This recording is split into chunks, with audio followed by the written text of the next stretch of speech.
Good morning dear students. तो wave optics हमने interference तक पढ़ लिया था और आज हम स्टार्ट करने वाले हैं यंग डबल स्लिट एक्सपेरिमेंट। ठीक है, तो यंग डबल स्लिट एक्सपेरिमेंट क्या होता है उसको सबसे पहले समझें, गौर से देखें बोर्ड पे। Young double slit experiment, young double slit experiment.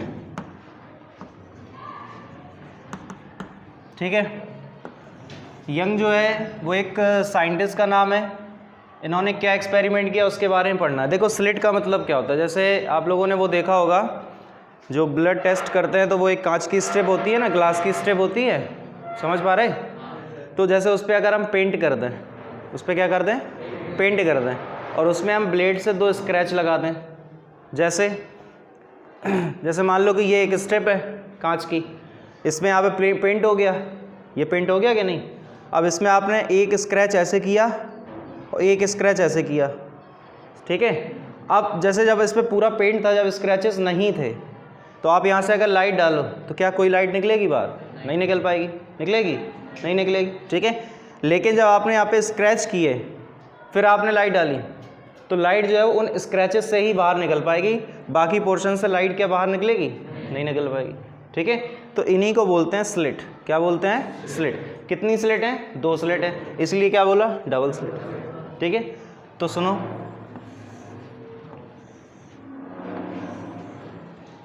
ये S1 और S2 मान के चल रहे हैं कि 2 स्लिट है, ठीक है। और यहाँ पे रखा है एक स्क्रीन। क्या रखा है? स्क्रीन, जहाँ पे इमेजेस बनी, क्या बनेगी? फ्रिंजेस या इमेजेस। स्क्रीन रखी हुई है। ये जो स्क्रीन है वो कैपिटल D डिस्टेंस पे है और जो स्लिट्स हैं उनके बीच की डिस्टेंस कितनी मान ली हम लोगों ने? Small d। दोनों स्लिट जो S1 S2 है उनके बीच की डिस्टेंस क्या हो गई? Small d। स्क्रीन कितनी डिस्टेंस पे रखी है? कैपिटल D, ठीक है। अच्छा, ये जो है वो इस पॉइंट को हम क्या बोल देंगे? इसका सेंटर O। S1 S2 का सेंटर क्या कहलाएगा? O। यहाँ पे जो सामने स्क्रीन पे पॉइंट होगा, मान लो जैसे ये पॉइंट है B, ठीक है, तो इसको हम क्या बोलेंगे?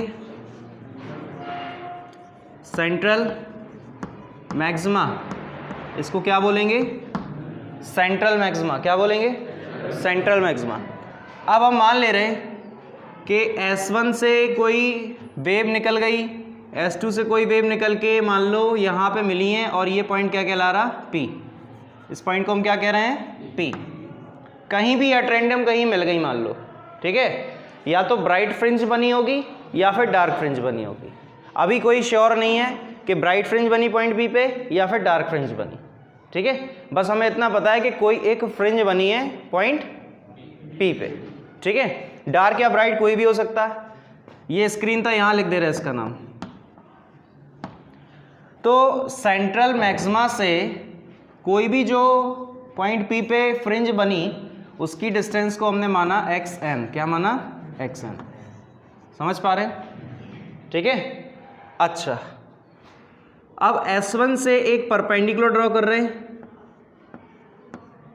ये, तो इस पॉइंट को हम क्या बोल देंगे? A बोल देंगे। A तो अभी हुआ नहीं था कहीं पॉइंट, तो ये पॉइंट हमने मान लिया A, ठीक है। इस पॉइंट O को P से मिला रहे हैं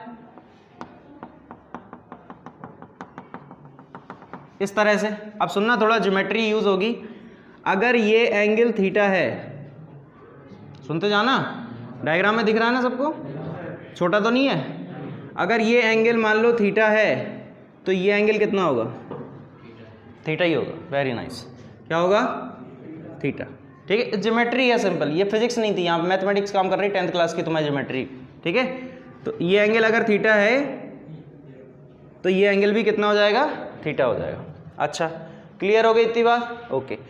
अब यहाँ पे जो सेंट्रल मैक्सिमा बोला गया, ये सेंट्रल मैक्सिमा का मतलब क्या है? S1 से जितनी डिस्टेंस पे पॉइंट B है, S2 से भी उतनी डिस्टेंस पे है पॉइंट B। देख लो कि नहीं है, क्योंकि पॉइंट B जो है वो सेंटर है। देखो डायग्राम देखो, पॉइंट B कैसा है? सेंटर है। तो S1 से और S2 से दोनों की से डिस्टेंस अगर पॉइंट B की देखे तो सेम है कि नहीं है? तो पॉइंट B पे जो भी वेव टकराएंगी वो S1 से निकल के और S2 से निकलेंगी जब, और पॉइंट बी पे जब टकराने जाएंगी तो दोनों सेम टाइम पे टकराएंगी। जैसे इसका रूम में मान लो 6 बल्ब लगे, 5 बल्ब लगे, अब पांचों को एक एक करके जलाएं। पहले एक जलाया फिर बंद कर दिया, फिर दूसरा जलाया फिर बंद कर दिया, फिर तीसरा जलाया बंद कर दिया, ऐसे करके जलाएं तो इस रूम में जो ब्राइटनेस रहेगी वो उतनी रहेगी। लेकिन इकट्ठे पांचों जला दें, तेज हो जाएगी रोशनी, ज़्यादा ब्राइटनेस होगी। तो वैसे ही यहाँ पे सीन है कि पॉइंट बी पे S1 से भी वेव निकल के आके टकराई, S2 से भी निकल के आके एक ही साथ दोनों वेव टकराई, तो पॉइंट बी पे एकदम क्या मिलेगा, मैक्सिमम इंटेंसिटी मिलेगी। उससे ज़्यादा इंटेंसिटी हमें किसी भी पॉइंट पे नहीं मिल सकती। क्यों नहीं मिल सकती बताओ?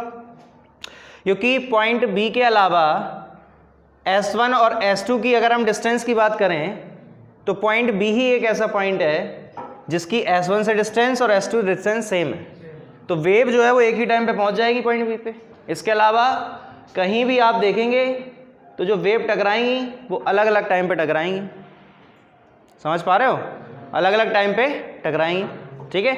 तो पॉइंट बी पे हमें क्या मिलेगा, मैक्सिमम इंटेंसिटी मिलेगा, और जिसको हम क्या कह देंगे, सेंट्रल मैक्सिमा कह देंगे। क्या कह देंगे? समझ गए? ठीक है। अब ट्राइंगल की बात करते हैं। तो हमारे पास एक ट्राइंगल है, ट्राइंगल OBP। ट्राइंगल कौन सा है? OBP। और जो हमारे पास दूसरा ट्राइंगल है S1A S2, क्योंकि ये परपेंडिकुलर ड्रॉ किया था। S1 जो S2P पे परपेंडिकुलर ड्रॉ है ना S1A, तो राइट एंगल ट्राइंगल ही तो बना। तो ये जो कहलाएगा S1A S2 क्या कहलाएगा? S1A S2 क्या कहलाएगा? राइट एंगल ट्राइंगल, ठीक है। अब इसमें वही थ्योरम अप्लाई कर रहे, कौन सी? Base upon base equal to hypotenuse upon hypotenuse equal to, अरे सारे साइड्स का रेशियो सेम रहता है, ठीक है। तो इसका परपेंडिकुलर कितना है, इस ट्राइंगल का परपेंडिकुलर कितना है, ये है BP अपॉन, और इस ट्राइंगल का परपेंडिकुलर कितना है, ये S1A S2 का परपेंडिकुलर कितना है बताओ? कितना है इसका? S2A, क्योंकि इसके लिए एंगल थीटा ये है, इसके लिए एंगल थीटा ये है, तो परपेंडिकुलर क्या कहलाएगा? S2A कहलाएगा, इज इक्वल टू, ठीक है। अब इस ट्राइंगल में देखें OBP, ये जो हमारा ट्राइंगल है इसका हाइपोटेनियस क्या है बताओ? OP है, ये डॉटेड से लाइन बनाई थी वो हाइपोटेनियस कहलाएगा। तो उसको हम क्या बोलेंगे? हाइपोटेनियस, यानी OP अपॉन, और इस ट्राइंगल में S1A S2 जो ट्राइंगल है हमारे पास, उसका क्या है? हाइपोटेनियस क्या है? S1 S2 क्या है? बात को समझे कि नहीं? ठीक है। लेकिन अगर हम बात करते हैं सेंट्रल मैक्सिमा की, तो पॉइंट P जो है वो B के कहीं आसपास होता। सोचो, डायग्राम को देख लो। अगर हम सिर्फ सेंट्रल मैक्सिमा की बात करते तो जो पॉइंट P है वो कहाँ होता? पॉइंट B के इर्द गिर्द होता, कहीं आसपास होता। तो हम OP को OB कह देते। अरे जैसे पॉइंट P मान लो कहीं इधर है, इधर है, इधर है, थोड़ा बहुत B के इधर इधर है, तो हम OP को OB ही कह देंगे लगभग में। एग्जैक्ट इक्वल तो नहीं होगा लेकिन लगभग कह सकते हैं। तो हम क्या कह सकते हैं? OP is nearly equal to OB। और OB की वैल्यू कितनी है? Capital D। देख लो ये लिखा, हाँ या ना? ठीक है, रखो। तो BP हमारे पास कितना है? डायग्राम देखो, BP कितना है? XN है अपॉन S2A तो हमें पता है नहीं, इज इक्वल टू OP हमारे पास कितना है? कैपिटल D, और S1 S2 क्या है? स्मॉल d है। तो इससे जो हम लोगों ने फाइंड किया है वो क्या फाइंड किया है? S2A, जो कि आ चुका है DXN अपॉन कैपिटल D, ठीक है। अब यहाँ पे बात आती है कि जो S2A हम लोगों ने निकाला है वो एक्चुअल में है क्या, वो चीज़ क्या है। जैसे एक मान लो लाइन ऐसे खींची है, एक लाइन ऐसे खींची है, यहाँ से अगर आप परपेंडिकुलर ड्रॉ करो तो ये जो एक्स्ट्रा लाइन है वो क्या कहलाएगी? Path difference. क्या कहलाएगी? नहीं कहलाएगी। तो ऐसे यहाँ पे भी था, S1 से एक वेव गई P पॉइंट पे, S2 से एक वेव गई P पॉइंट पे, तो ये जो S2 से गई पॉइंट P पे वेव, वो कितना एक्स्ट्रा चली है? इतना एक्स्ट्रा चली है। S2A जो है वो एक्स्ट्रा चली है, तो उसको हम क्या बोल देंगे? उसको हम क्या बोल देंगे? उसको हम बोल देंगे पाथ डिफरेंस। क्या बोल देंगे? Path difference.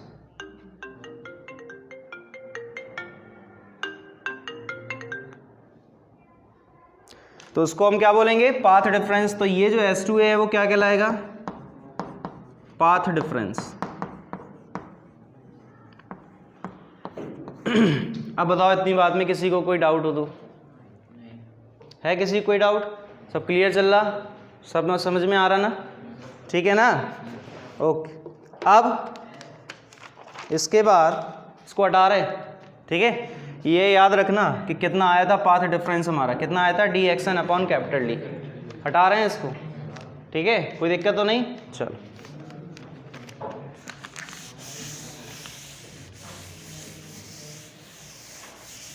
dxn upon capital D, ठीक है।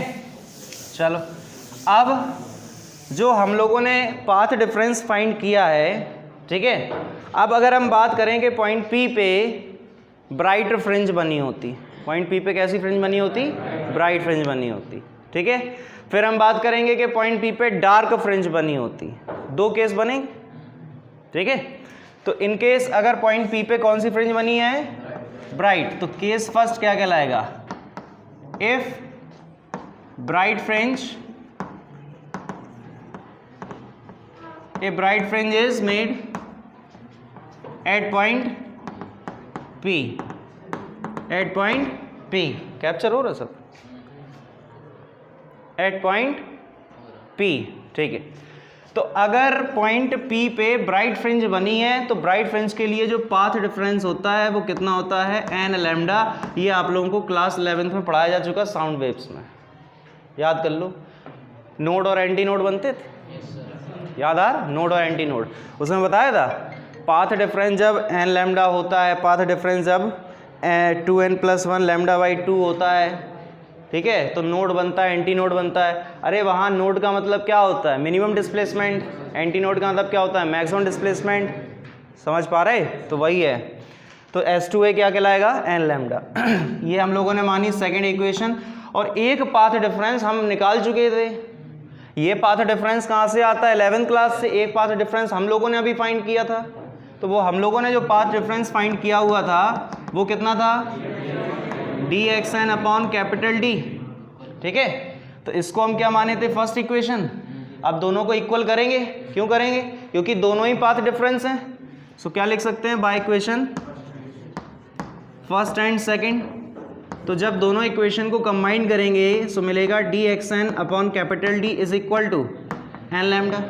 तो इससे हमें मिल जाएगा xn is equal to dn lambda upon capital D, ठीक है, sorry small d, capital D n lambda upon small d, where capital D is the distance of screen. बता स्क्रीन कितनी दूरी पे रखी है, lambda wavelength, small d distance between the slits या separation between the slits, ठीक है। और n का मतलब कौन सी ब्राइट फ्रिंज बनी, हमारा केस कौन सा है, तो P पॉइंट पे कौन सी ब्राइट फ्रिंज बनी, चौथी, 8वीं, 20वीं, 50वीं। n मतलब समझ गए, xn का मतलब बताओ, पाथ डिफरेंस थोड़ी ना xn, xn क्या है, ये है ना xn।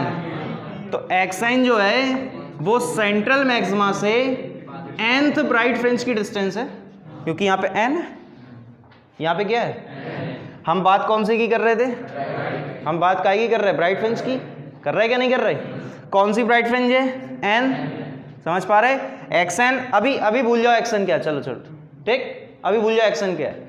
अभी सिर्फ तुम इस डायग्राम को देखो, हमने बताया था xn जो है वो क्या है, सेंट्रल ब्राइट, ये सेंट्रल मैक्सिमा होता है, हाँ या ना।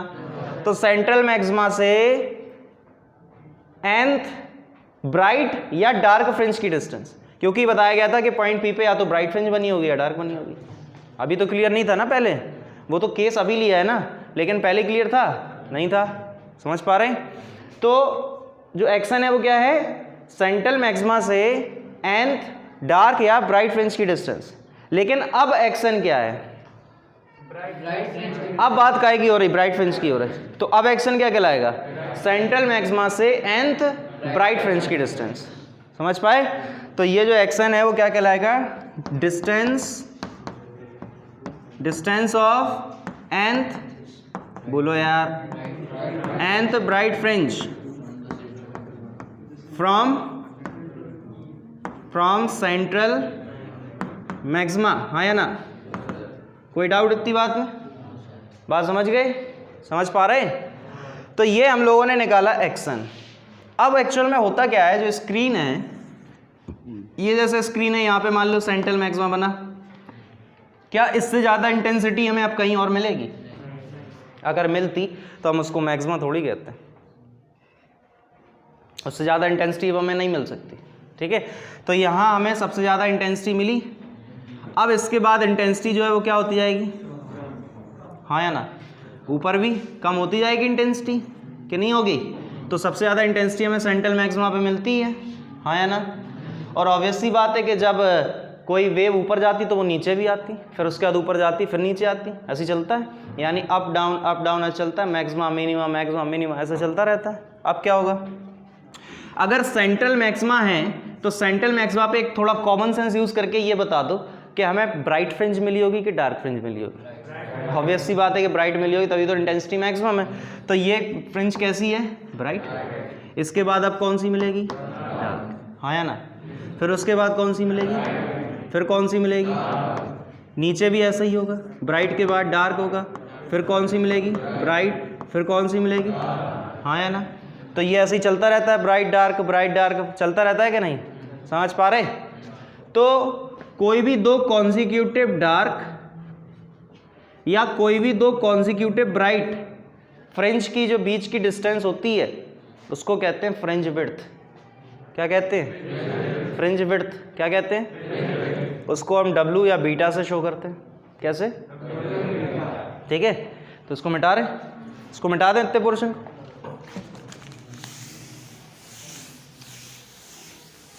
तो अब यहाँ पे बात आती है किसकी, किसकी बात आती है, फ्रिंज विड्थ की। फ्रिंज विड्थ, तो फ्रिंज विड्थ को क्या लिख सकते हैं, द डिस्टेंस बिटवीन, बोलो, the distance between two consecutive, क्यूटिव की स्पेलिंग क्या होती है, the distance between two consecutive dark और ब्राइट फ्रिंज, और ब्राइट फ्रिंज, ठीक है, इज कॉल्ड जो हेडिंग इज कॉल्ड, जो हेडिंग इज कॉल्ड हमेशा वही होता जो,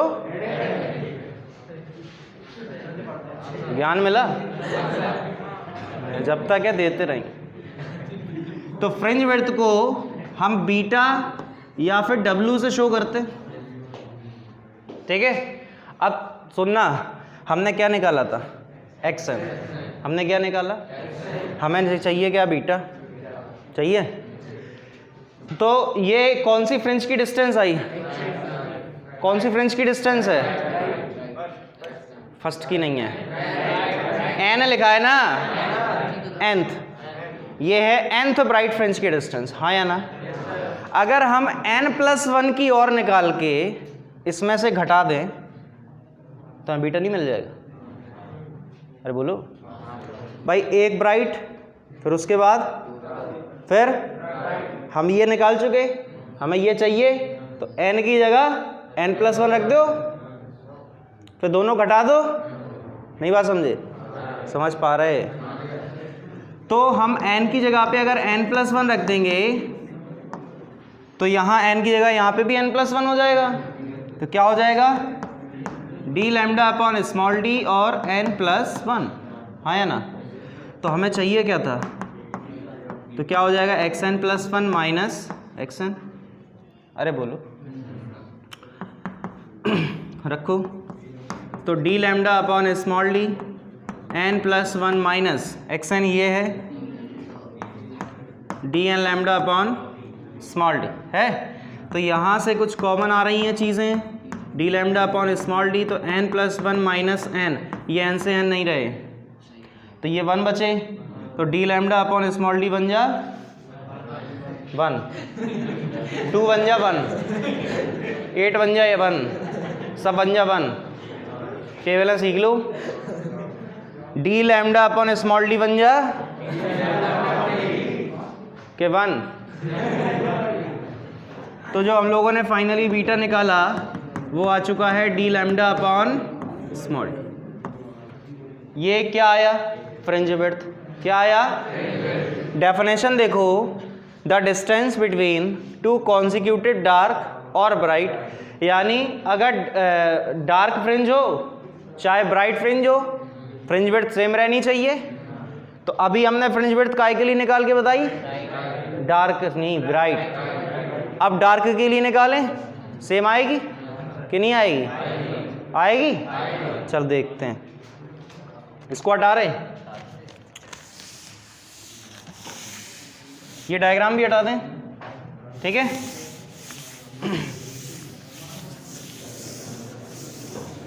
तो अभी जो हम लोगों ने केस देखा वो केस कौन सा था कि जब पॉइंट पी पे बनी थी ब्राइट पे। अब पॉइंट पी पे क्या बनेगी? तो केस 2 है when dark fringe is made at, बोलो, एट पॉइंट पी। वो समझे बात को? तो अगर पॉइंट पी पे डार्क फ्रिंज बन रही तो इस केस में जो पाथ डिफरेंस होता है वो होता है 2n+1 लैम्डा बाई 2। क्या होता है? 2n+1 lambda by 2। जैसे ब्राइट के लिए कितना होता है? n लैम्डा, वैसे डार्क के लिए कितना होता है? ठीक है। और एक पाथ डिफरेंस तो हम निकाल चुके हैं, ये अब थर्ड इक्वेशन हो जाएगी। एक पाथ डिफरेंस हमने फाइंड किया था, कितना आया था? dxn अपॉन कैपिटल डी शायद। ये फर्स्ट इक्वेशन है। अब इन दोनों को इक्वल कर देंगे तो क्या मिल जाएगा हमें? By equation first and third. So क्या मिलेगा बताइए? dxn upon capital D is equal to, बोलो, 2n+1 लैम्डा अपॉन 2 मिल जाएगा। तो इससे हम लोगों ने क्या फाइंड किया? xn। तो xn की वैल्यू जो आएगी वो कितनी आ जाएगी? d लैम्डा अपॉन 2d और 2n+1। तो ये जो हम लोगों ने डिस्टेंस फाइंड की है, ये कौन सी डिस्टेंस है? Distance of nth dark fringe from central maxima को समझे? Distance of nth dark fringe. तो इसको लिख सकते हैं distance of nth dark fringe from, हाँ बोलो, फ्रॉम सेंट्रल, हाँ बोलो, मैक्सिमा। समझ पाए? तो ये हम लोगों ने क्या निकाला? xn निकाला। n की जगह क्या रख दें? n की जगह रख देंगे n+1, हाँ या ना? बोलते जाओ, ठीक है। तो जब हम n की जगह पे n+1 पुट करेंगे तो उससे हमें क्या मिलेगा देखते हैं। xn+1 इज इक्वल टू क्या हो जाएगा बताइए? यहाँ पे n की जगह n+1 आएगा, ठीक है। तो ये तो ऐसे ही रहेगा d लैम्डा अपॉन 2d। तो d lambda upon 2d as it is two n की जगह पे n+1 और +1 ये रहेगा। तो सॉल्व करेंगे, so dxn+1 is equal to d lambda upon 2d, यहाँ पे क्या हो जाएगा? ये 2n+2+1 हो जाएगा कि नहीं? हाँ या ना? So xn+1 is equal to d lambda upon 2d और 2n+3 हो गया। अब हम लोगों के पास xn था, xn+1 आ चुका, दोनों को सब्ट्रैक्ट कराएंगे तो इससे हमें क्या मिल जाएगा? बीटा, या उसी को क्या कहते हैं? फ्रिंज विड्थ, w भी कहते हैं। So beta is equal to xn+1 minus xn, हाँ या ना बोलो? सो xn+1 की वैल्यू ये रही, d lambda upon 2d 2n+3 minus, और xn की वैल्यू ये रही, d लैम्डा अपॉन 2d और 2n+1, हाँ या ना बोलो? सही है? कोई दिक्कत? कॉमन आ रहा कुछ?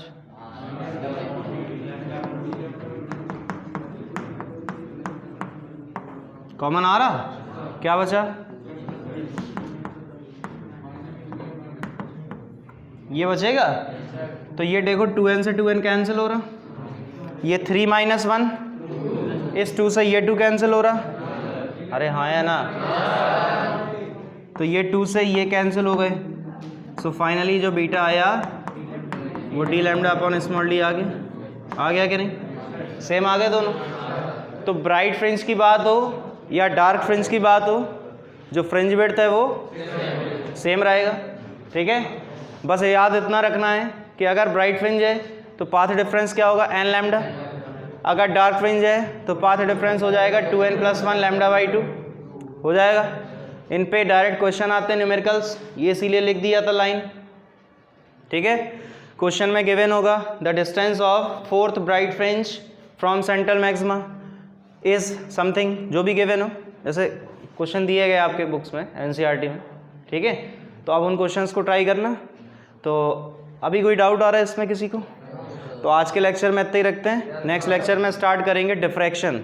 क्या स्टार्ट करेंगे? डिफ्रैक्शन, या जिसको हम बोलते हैं सिंगल स्लिट एक्सपेरिमेंट, ठीक है। Okay, thank you very much.